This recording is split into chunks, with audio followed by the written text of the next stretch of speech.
Sahabat terima yang terkasih, hari ini Rabu 3 Desember 2026.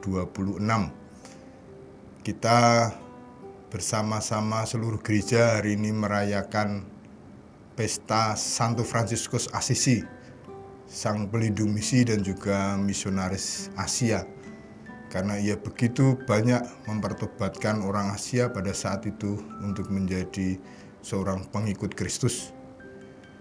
Ia adalah salah satu orang yang bersama-sama dengan Ignatius Loyola dan juga Peter Favre mendirikan Serikat Yesus.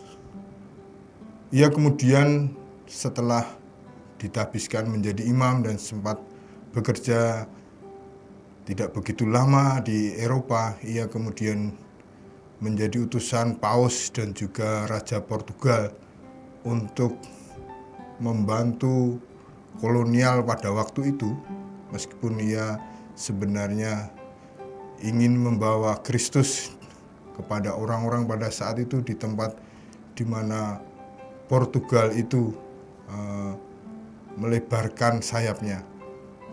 Pada saat itu ia ikut dalam rombongan Portugal menuju Goa. Ia mewartakan Injil kepada orang-orang di sekitar Goa dan begitu banyak orang yang kemudian menjadi pengikut Kristus. Ia kemudian juga mewartakan kabar gembira sampai ke Kerala, India, kemudian Malaka, Malaysia sekarang, Maluku, di Indonesia sekarang, hingga sampai di Jepang.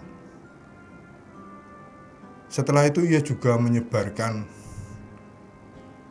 kabar gembira sampai ke negeri Cina, tetapi sebelum ia sampai di daratan Cina, ia sakit dan pada umur 46 tahun ia meninggal dunia. Maka hari ini dalam liturgi kita hari ini, bacaan Injil yang akan kita dengarkan berkaitan dengan tugas misi setiap pribadi. Kita akan mendengarkan sabda Tuhan dari Injil Markus bab 16 ayat 15-20. Dan ini adalah perikop terakhir dari Injil Markus. Yesus setelah kebangkitan dan menjelang ia kembali ke surga, ia memerintahkan atau meminta para muridnya untuk mewartakan Injil kepada segala makhluk. Maka kita ingin merenungkan hari ini. Tema kita yaitu wartakanlah Injil dengan hidupmu. Mengapa saya mengatakan demikian? Karena mungkin sebagian besar dari kita itu tidak akan seperti Santo Fransiskus Xaverius yang bisa datang atau mengunjungi begitu banyak negara untuk mewartakan Injil. Sebagian besar dari kita akan mewartakan Injil di sekitar kita. Itu yang menjadi tugas kita saat ini. Kita sebagai seorang yang sudah dibaptis, kita mempunyai masing-masing dari kita tugas misi mewartakan Injil. Dan warta Injil yang kita bawa itu seharusnya menjadi bagian hidup kita. Nah, sekarang saat ini di mana kita hidup, di mana kita berkarya, disitulah sebenarnya lahan misi kita, medan misi kita. Misi utama adalah mewartakan Injil, artinya mewartakan Kristus, kabar gembira kehadiran Kristus di tengah-tengah kita. Maka bisa kita mewartakan Injil itu juga dalam setiap perjumpaan kita dengan setiap pribadi. Dalam keluarga kita, apakah saya sudah mewartakan Injil dalam keluarga kita, dalam keluarga saya sendiri, dalam keluarga di mana kita juga berjumpa dengan mereka yang lain? Apakah sungguh kasih yang adalah perwujudan Injil itu sudah ada dalam keluarga kita? pengampunan,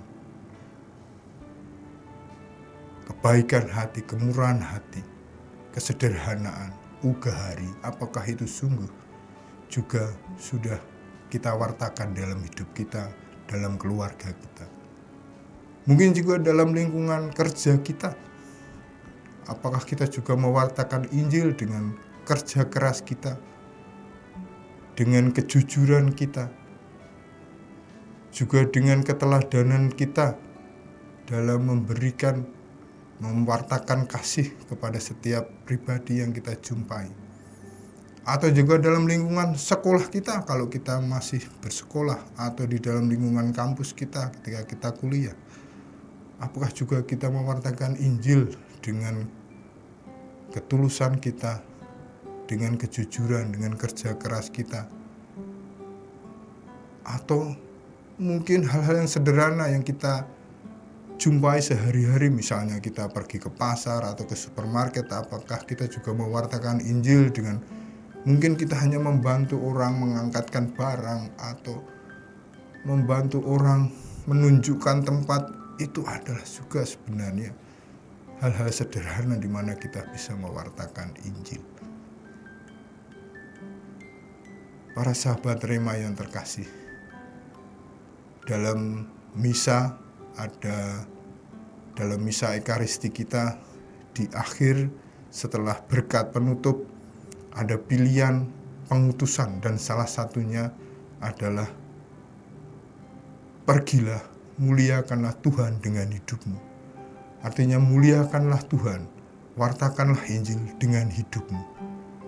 Semoga sungguh kita semua mewartakan Injil dalam hidup kita masing-masing, dalam setiap perjumpaan kita, dalam lingkungan di mana kita hidup. Semoga Injil itu hidup di dalam diri Anda semua, dalam diri saya dan juga Anda semua. Semoga Allah yang penuh kasih itu memberkati Anda semua, Bapa dan Putra dan Roh Kudus. Keluarga Kudus Nazaret, doakanlah kami.